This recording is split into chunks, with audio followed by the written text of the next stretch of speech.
This episode of the Restoration Today podcast is brought to you by Company Cam.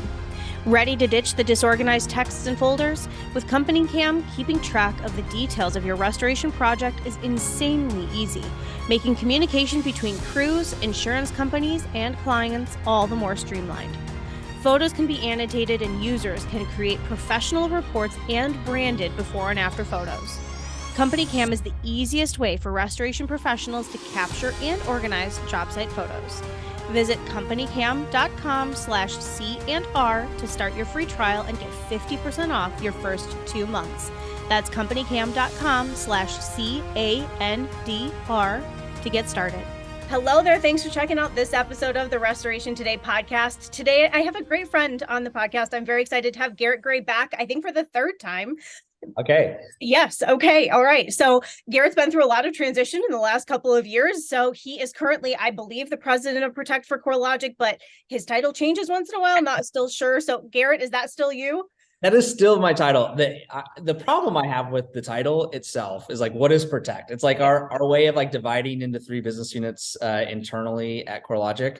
But really, you can think of it as, global insurance solutions. So anything that has to do with insurance, whether it's our data products or our claim workflow products, whatever it is, all over the world is what runs up through me. And so, Protect works, but president of insurance solutions is probably the coming title. That does make more sense. I like that more. Yes. A little more obvious. It is. Okay. So for people, newbies who are listening, who are like, Garret Gray, who's this guy? Hopefully there aren't many of them, if they might live under a rock, but if they're new, it's okay. All right. So Garret, share a little bit about your background. You've been in the industry for a while. You come from the restoration side of things. So share your background a little bit for people who don't know who you are. Yeah. So very quickly, about 17, 18 years ago, I dropped into the restoration space from the restoration contractor perspective. So I was working for a restoration contractor in Los Angeles, which is where I live again, after a 15-year stint in Oxford, Mississippi. But all that to say, I originally started on the contractor side, recognized that there's a lot of automation that could happen in our space because everything was very paper, manila folder at the time. Really got geeked out on how to tackle those problems using paper monster. The paper monster. I was like constantly fighting the paper monster, but I think it's really important, from the ground up, right? And me and a really amazing team of other founders got together, formed NextGear from all different technology platform perspectives, and built this really, I think, a market-leading platform that both addressed what contractors and carriers needed for claims and job workflow in our space, automating things that have been really mundane. And really, our focus has been modernizing the workflow so that people can actually focus on people as opposed to focus on the minutia of their job. And that's really been our focus, is really automating the process and then allowing people to free up and focus on what's really an important thing that we do as an industry, which is get people's lives back together after a really hard time and when people are in peril.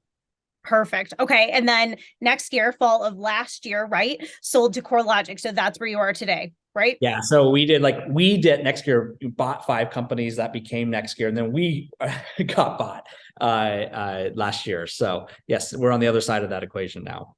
What has that transition been like over the last year? What's it felt like going from CoreLogic is a huge company. It has to have been quite the transition. Yeah. So, we had like 250 people at our height at NextGear, and now there's effectively 1,000 people that are in our organization that all manage these insurance solutions globally. And it's been a huge transition. But, I've been really excited because, CoreLogic was a public company before, which kind of, made it so that they had to do, certain things to get by quarter to quarter. Just before they bought us, they were taken private by a private equity group called Stone Point and another one called Insights. And that's really given us the ability to have this long view. And what's really great for me, who built NextGear on a wing and a prayer, like a shoestring budget, essentially, no investment available. Like now I'm like a kid in a candy shop because I have all these investment dollars. I've got the scale of CoreLogic. I've got a total, autonomy to run this business unit as we ran NextGear. And so we're like in the best of all worlds, both with, resources resources, scale, but also the nimbleness that NextGear had. And we're really having a fun time. So it's been a transition, but we've got to an amazing place. So how hands-on are you with NextGear on kind of a day-to-day basis now that you're under the CoreLogic umbrella? Yeah, so I'm the president of Global Insurance Solutions, which includes NextGear. So I'm just as hands-on as I was before. My job is bigger. It's a little bit different. Has more of a global nature to it. So it's not that I have not had to adjust and understand even new parts of our space. So we have risk and cat models and all these really neat tools that help both insurers and reinsurers figure out, how they price and determine the kind of risk that's in their portfolio.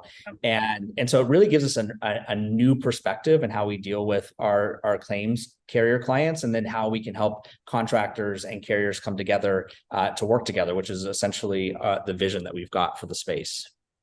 So the other day, I was the first time I had ever heard the term RestorTech. I've heard the term InsurTech a lot. I didn't realize that there was kind of maybe a division in that. Do you consider there to be a division? In my head, it was always InsurTech was for both sides, bringing the sides together. What do you think?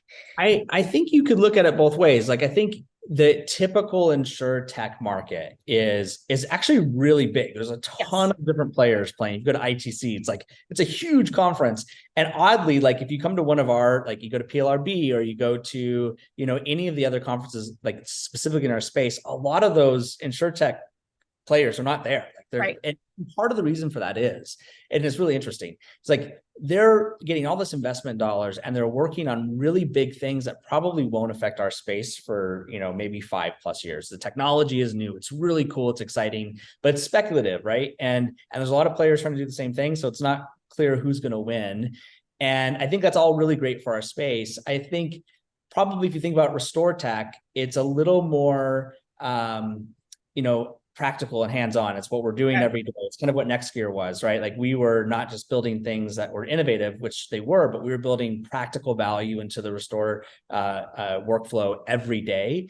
And yeah, we had like really cool, innovative stuff, some of stuff that you'll see at our conference, which, I need a chance to plug at some point, but but I think like it's all about the lens in which you're looking at it from. And I think at CoreLogic, we kind of straddle that RestorTech and InsurTech space, but really from a practical day-to-day, everything we build is being used the next day. And so it's not 5 years out, it's happening now.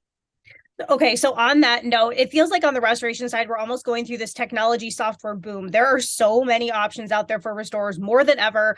It seems like there's a new platform coming out all the time. And restorers are having to decide and choose. So how do you keep NextGear moving forward and continuing to serve the market best? I mean, you and I have talked kind of offline, and we know that NextGear has the lion's share. Like the CNR State of the Industry report is also going to show that, which you guys probably already knew. But how do you stay ahead and keep serving restorers when there's so many options? Yeah, honestly, this is not as new of a phenomenon as you might think. Like every day, it felt like building NextGear, there was a new technology that popped up. Okay. And it was like, oh, what do you think about this new thing that popped up? And look, even in those spaces, those technologies popped up and didn't necessarily, stay around. And so I do think as restorers think about like what they're going to use, the hardest thing you do is implement a new software. And so the kind of productivity dip you get, the morale kind of hit, the getting the organization all souped up to take on a new like big change environment, like failure or having to do it again is something you want to try to avoid. And so I think as restorers are thinking about, gosh, what do I want to do? Like, I think look at who has the training resources, who has the scale, who's plugged into the ecosystem, who is going to be around for a long time, who really has the contractor lens. From my perspective, we have all that. And so, I think that we're still a really great choice for people. But I think it's amazing that new people are coming in and wanting to innovate in the space. That was us at one point. And I think that's good for the space. Like, I think the space, it needs more and more innovation. And I think that it keeps us on our toes and keeps other people on their toes as well. Yes.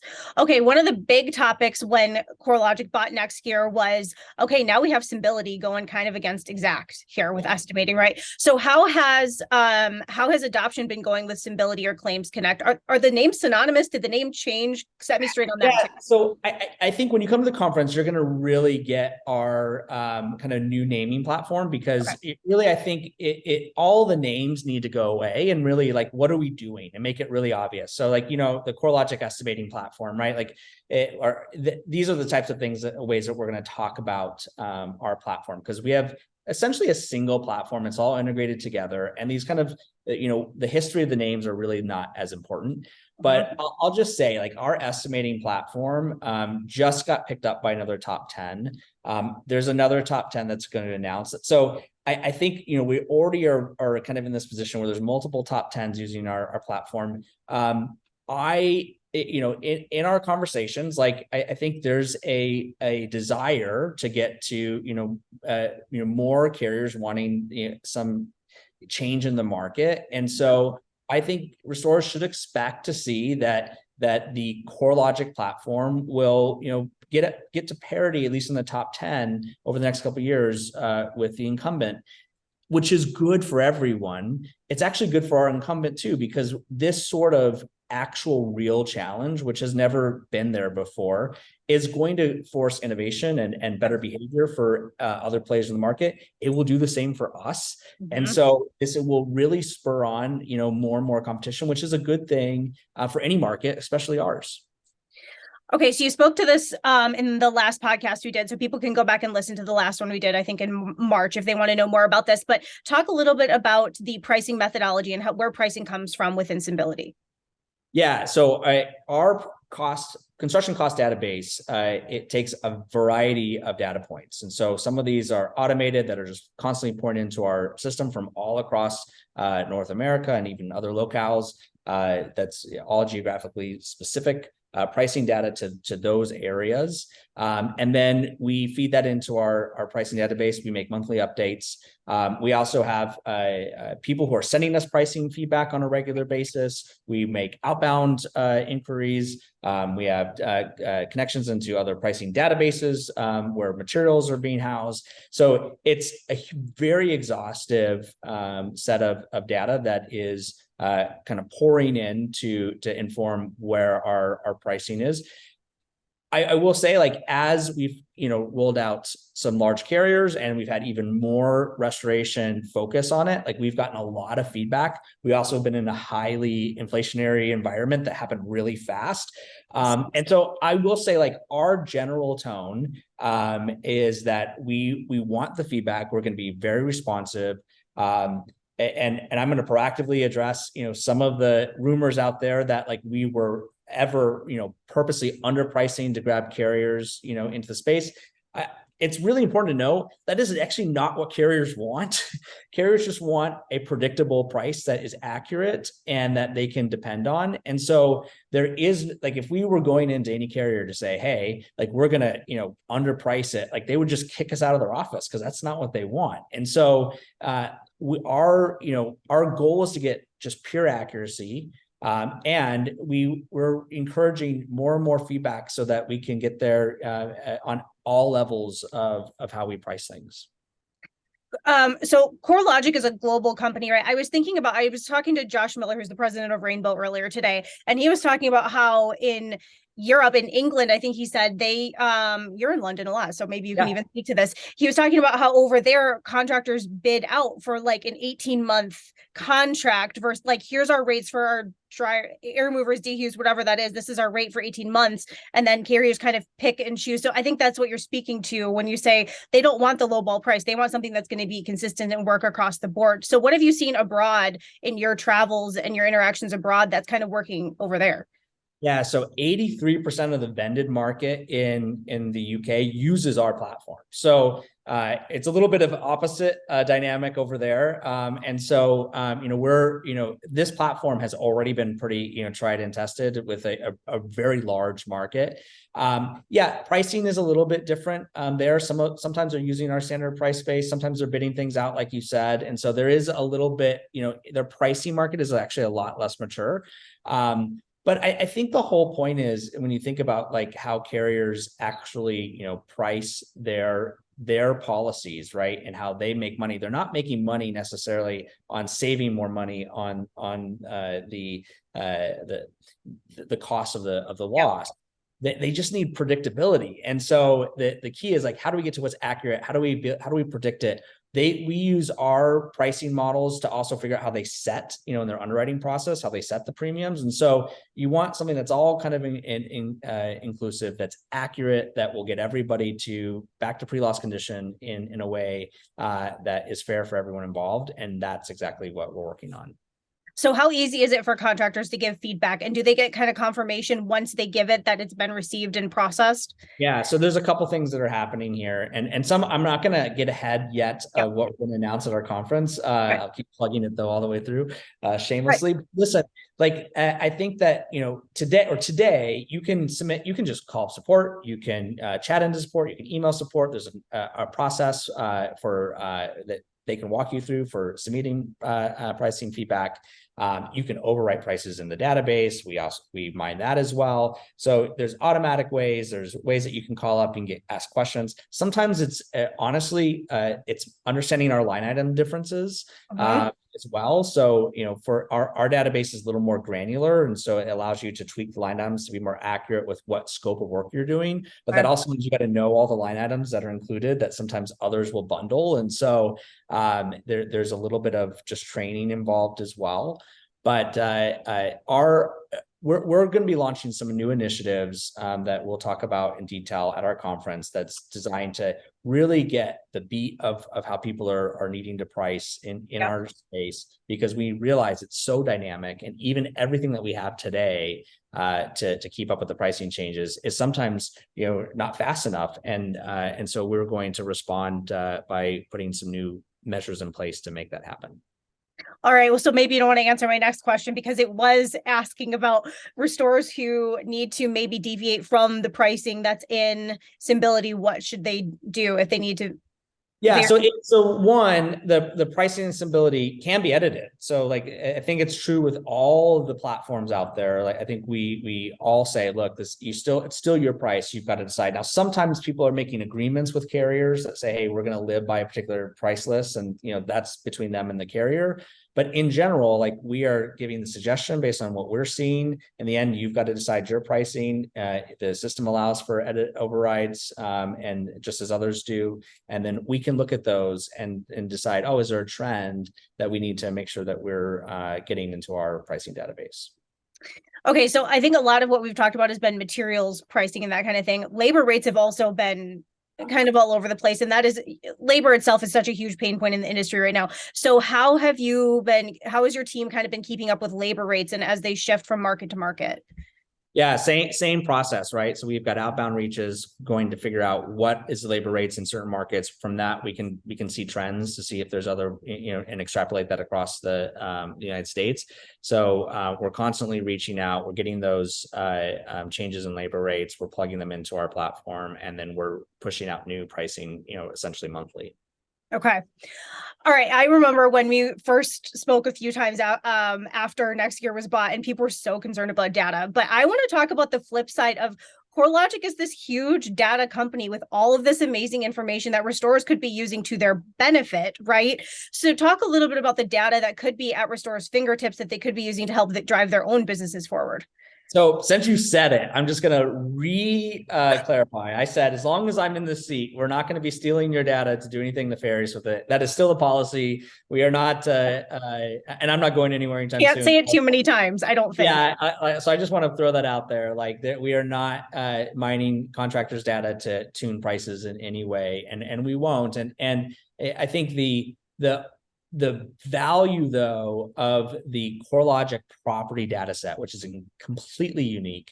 We're the only ones in this space, or effectively in any space, that has the type of data that we have. Like, almost 80% of all U.S. mortgages go through our rails, right? Think of all the data that comes off of that. So all the appraisers that go out to homes, they're measuring homes, they're assessing the quality, they're taking photos, MLS photos. So almost every property, we've got this really interesting data on. And I will give you something that is heard first. Like at our conference, you're going to see in real life, we are now plugging that data, or we're going to be dropping this at the conference, how we're taking that data and we're actually making it so that contractors specifically get notice of what's happening or what a job looks like or could look like based on that data. And so think of things like, is there a crawl space? Knowing, what does the house look like? What's the condition of the kitchen? Do you need to bring booties because it's a higher end home? Like having all that information before you, like just by an address as you're putting in for notice of loss, just getting pure CoreLogic property data plugged in, like in the beginning, like that is something that we're so excited to bring to the restoration community, that it's just one of the many like AI enabled, property data enabled ways that we're going to make contractors' lives even easier. Think about like knowing when the house was built. Like we used to like go open up like a toilet and try to find out what's the oldest looking toilet to see like what, when was it built, like to figure out it built. Like we know that information. And so be able to tell you right away, like, hey, you're gonna have to do asbestos testing, or hey, you're gonna have to do lead-based testing just before you go there, like is going to be really like neat information that I think is going to drive a lot of efficiency for our contractor user base. Okay, talk about INTRConnect and why people should come to LA in January. One, the weather here is amazing. So like, why not come to LA? I mean, LA is one of the top US or top like destinations in the world to go to. You got Disneyland, Universal Studios, Magic Mountain. You go down to SeaWorld really easily. Like there's a ton to do. You can go to the beach, you could ski, like you could do everything here in LA. So one, great time to bring your family right after New Year's. That's one. Two, look, I think like one of the things that has always been unique about the Next Gear conferences in the past that we're pulling forward is this idea that bring your entire company, at least in terms of each person in each role, have them get curated content that is helping them be the best that they can be in their job. It all interconnects. And then we spend a day with me and my team on Friday basically giving you a roadmap for the rest of the year. Like, what are the technologies that you're going to implement? What are the processes you're going to implement? How are you going to make your whole company better? Like, there is no conference, I'll just say, that has role-based training that all connects, that then culminates into a strategy retreat session with your team.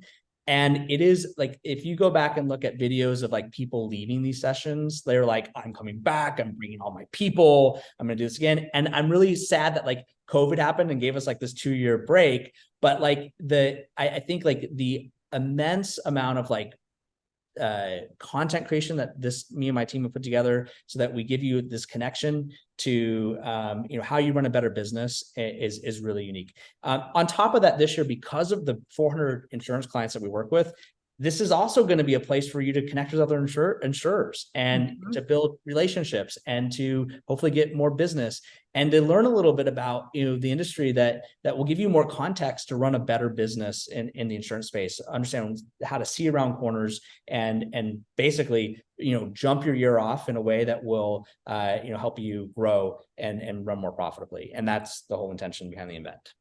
I love it. I'm looking forward to it. I've never been to LA, so come and we'll have to get like a special code for your users that we can or your viewers maybe. I might already have one from talking to Lucy, so I was gonna say, okay, or I was gonna get in trouble for saying that. No, I think I already have one. Okay, we're good. Yes, the media partnership is all set, so we're amazing. Totally good there. Perfect. Okay. All right. Going back into the industry kind of discussion we were having, is there any value to, there's such a trend in our industry as well of companies moving away from third-party administrator, TPA program, that kind of work. Is there any value or benefit to contractors like that using the Symbility platform? Yeah. And not the Symbility platform, but I'll just say the whole CoreLogic platform, which would include things like formerly known as Dash and the whole platform. And here's why. Look, TPAs, MRNs are always going to exist. They're managing the job, and that is not something that we're ever going to do. Like, that's not our game. Like, we think there's a special place for those companies that want to manage work, that we don't want to manage work. We want to provide the technology rails that all this runs on.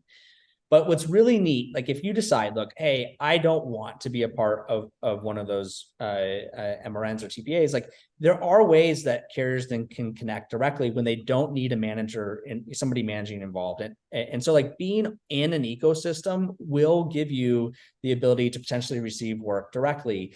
And so again, we don't think that that's at all competitive with TPAs and MRNs. We think that those should exist and will continue to exist. And there's a really special place for how they manage the work. But we also think like there are certain parts of the industry that don't need it and just want direct connections. And we think technology can play a role in facilitating those questions. And so getting onto a common platform like ours, I think can definitely help contractors who are looking for those direct connections.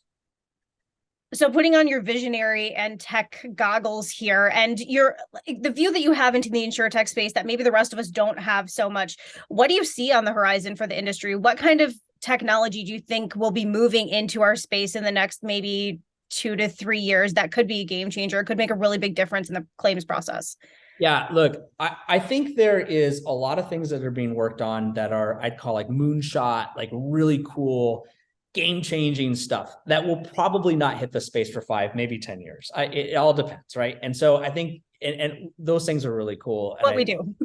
Yeah, and behind. Like, full image to scope and that kind of stuff. Like, yeah, like image to scope is coming, but the idea that you don't need the restorer out there and their expert, vision is, I think, just a way off, and so from our perspective, like we look at this more incrementally. And so like some of the things you're going to hear from us are, these AI-led processes that aren't like just these like huge mic drop moments today. But I think when you look back 5 years from now and you look at it and measure it from today, you go, wow, that was a big, change that happened over the last 5 years, but incrementally every day we're delivering value. Right. And so, if the computer could look at it and go, gosh, I see damage on this wall, right? Or it could verify that this is a photo of the front of the house, like, and it could label it for you automatically. It'd be great if that stuff could happen. That's little incremental values that maybe or maybe not will be announcing at our conference. Like,